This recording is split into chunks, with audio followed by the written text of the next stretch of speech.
Welcome to Tarot and Oracle for the Soul. I am Sarah, and I just watched Julia at Highly Sensitive Tarot's Deck of the Month video. So I realized I used to do these more often on Sarah's Prismatic Musings. I don't think I've done one of these videos on this channel. So I'm gonna try to participate since I want to get back into rotating my tarot decks. Like, I get really fixated on one deck and I just use that repeatedly, but I have so many cool decks that I've used once I got them and then put them away and haven't used them since. I'm gonna show the decks mainly, especially in January. I was mainly using just Oracle decks, and it kind of has happened that also in February I used a lot of just Oracle decks, and I used one tarot. I didn't necessarily do a card pull a day just because I had a tarot journal, like a tarot planner one year, and I think it was back in 2021, and you did your card pulls, like 5 cards for the month, and then you did your card of the week, and then you hold 3 cards per day. Like, it was too much. It definitely burnt me out on tarot, and then I just got kind of bored of doing that. But I like doing the card a day for oracles. So I'll show the oracle cards that I used first, and then I'll say what my oracle deck of the month was.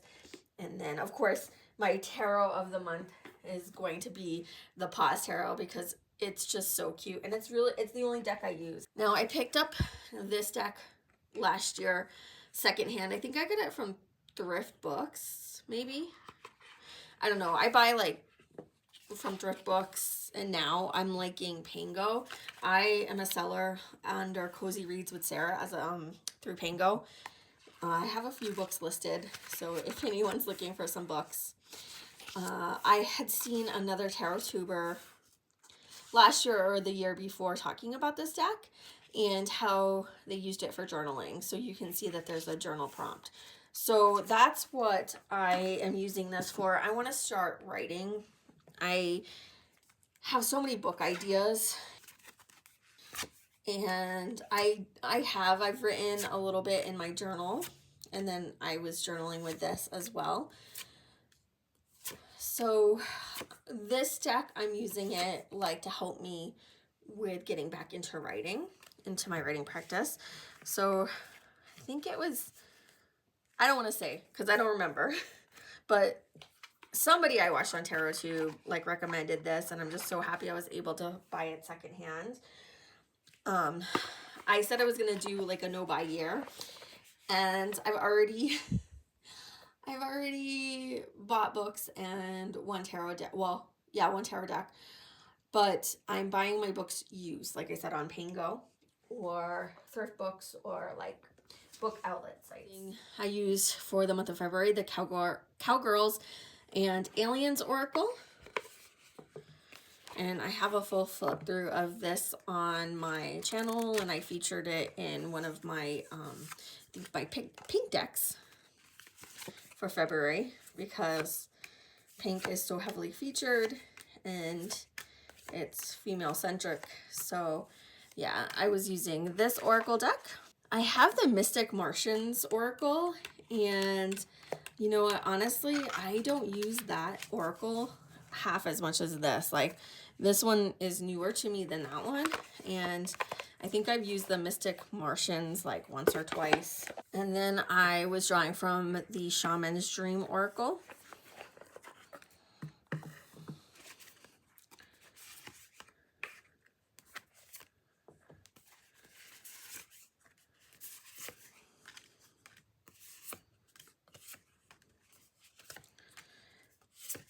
There's so many cards and it's so thick, but this oracle, I've been enjoying it.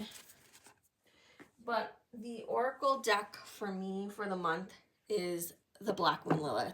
This oracle deck is the deck that has been speaking to me. So this is my Oracle deck of February. And I keep getting this card. This is the card that kept coming up every time. Every daily draw was the sublimation card. And let me read a little bit.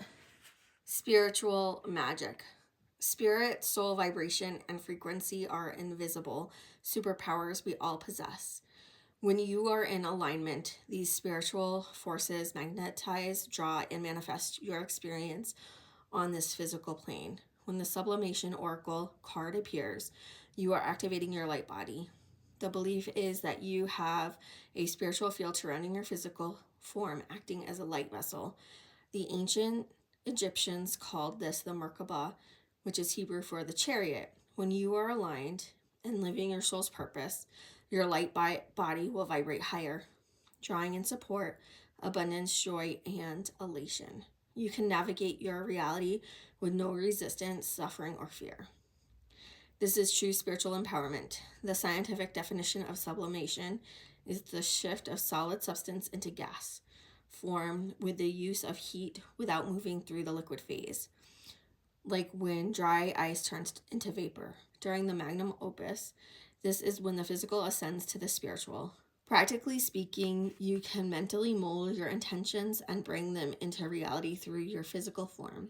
The sublimation phase requires a faith in the unseen and a deep trust in the universe to guide you toward your highest good. Integrate your imagination, thoughts, feelings, emotions, and spirit into your physical form. Notice what exists in other dimensions, like creative ideas, concepts, or visions. And when one resonates, bring it down into solid reality through action. And then there's the shadow work.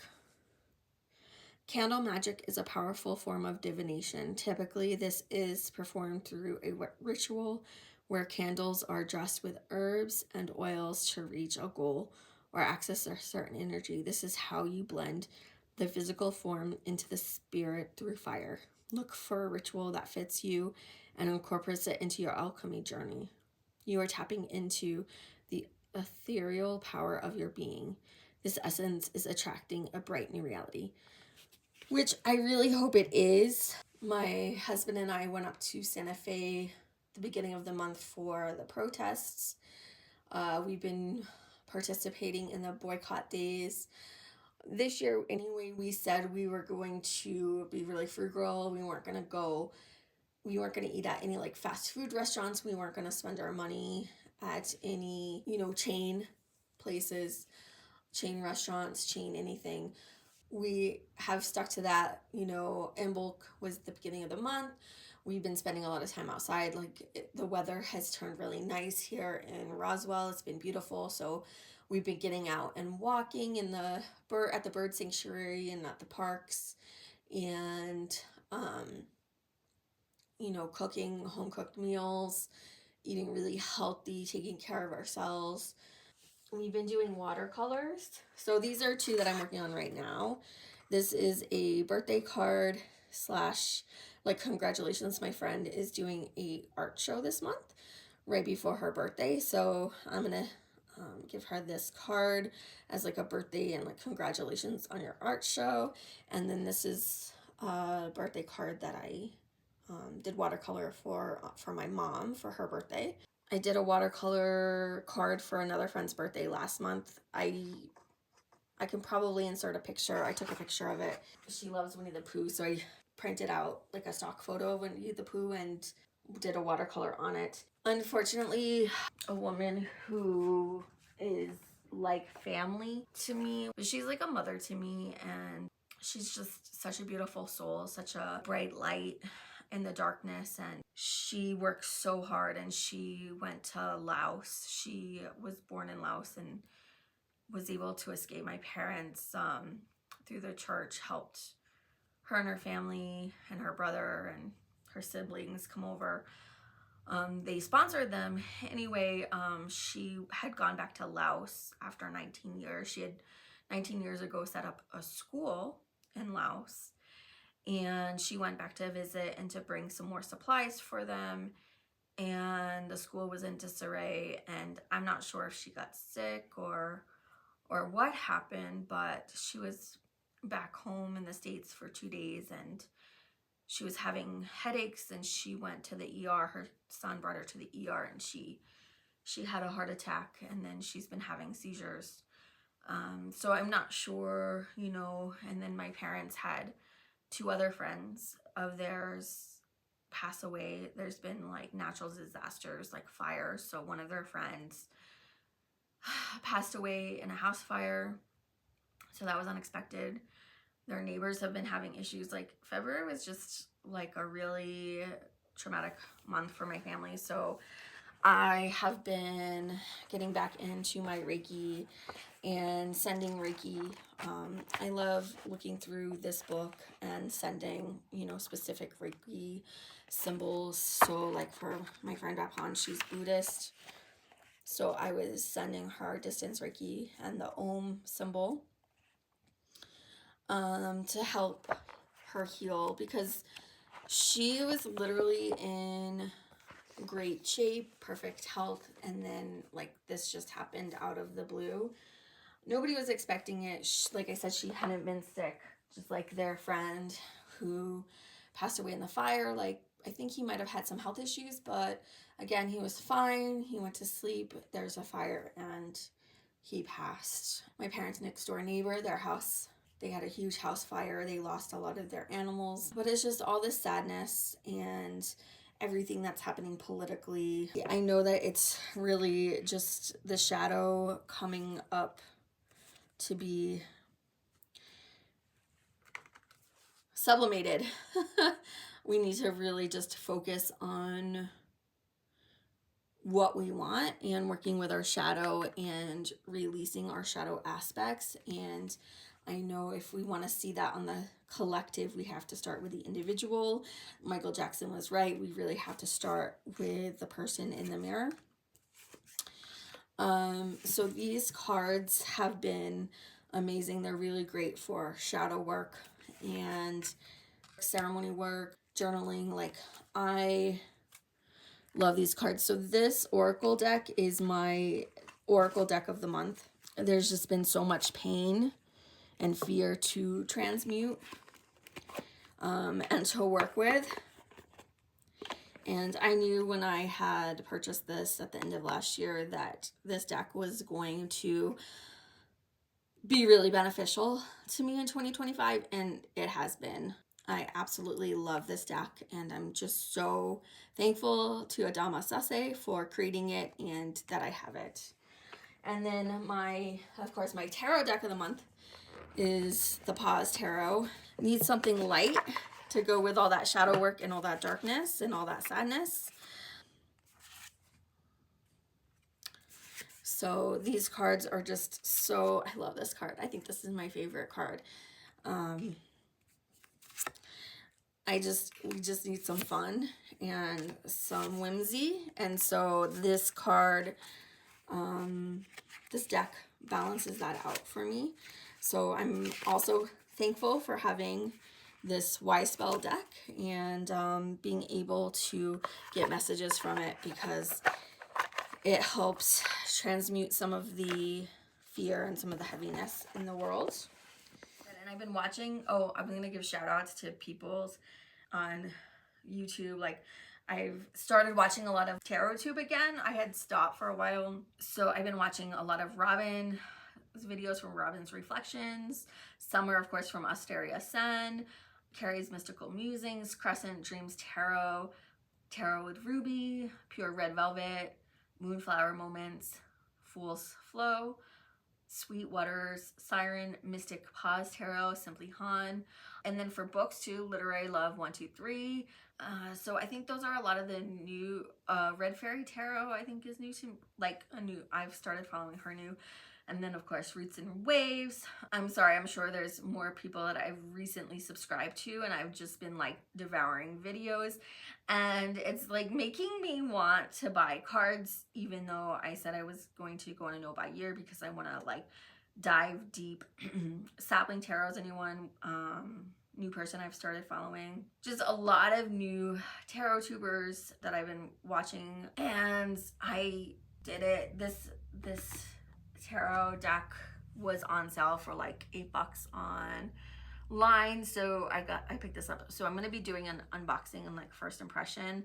I'm like super excited. I know that this deck, like I'm an old crone, like not represented. It's for, you know, teens, 20s, maybe 30 somethings. But I don't care.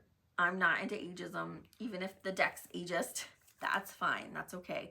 But I will be filming a walkthrough of this, and this will probably be the tarot deck that I play with in March. And I want to work with this, The Secrets of Mystic Grove, this deck more for March as well. Like I said, I've been writing again.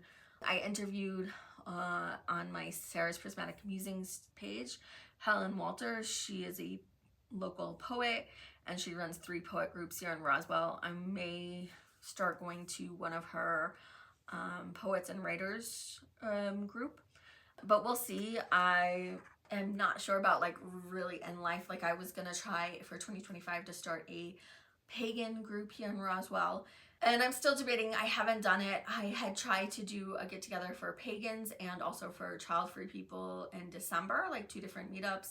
Nobody showed up to either event, so there's just not a lot of people in Roswell. And I feel like even though people say they want community takes a lot of work, and you have to put in the work. And unless you're willing to put in the work, then you know, you can't build community. And community really is like a 2-way street, and it's just really hard, you know. I know everyone has their own lives, and everyone's so stressed out, and everyone feels like pulled in all these different directions, especially if you're a young mother or you're working and you have a family. Like I understand, it's just you know, it becomes kind of frustrating, like why even try if nobody's going to show up, right? But I may try one more time. I'm not going to do the child-free group here, but I may try to do a pagan get-together in March. So we will see. Hopefully in April when I do my video, you guys will, I'll have like, yay, like, you know, 10 people showed up, 5 people, whatever, even if it's 2, like I don't care, you know. It could be exciting. So I broke my book buying ban in February, but like I said, I bought used books from Pango or thrift books, and I have a few videos coming up for March that I'm going to do. And like I said, the unboxing of the Adventure Tarot, I'm going to do a first impressions I'm super excited about. So thanks for watching. I'll see you next time. Bye. 4 hours later. It took us, but mainly Nikolai, 4 hours to put together this outdoor cat playpen for Pumpkin. So much fun. I hope he likes it.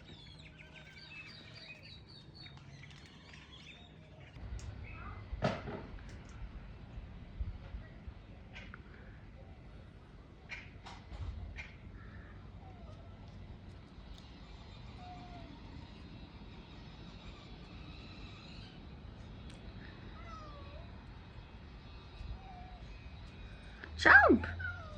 Jump!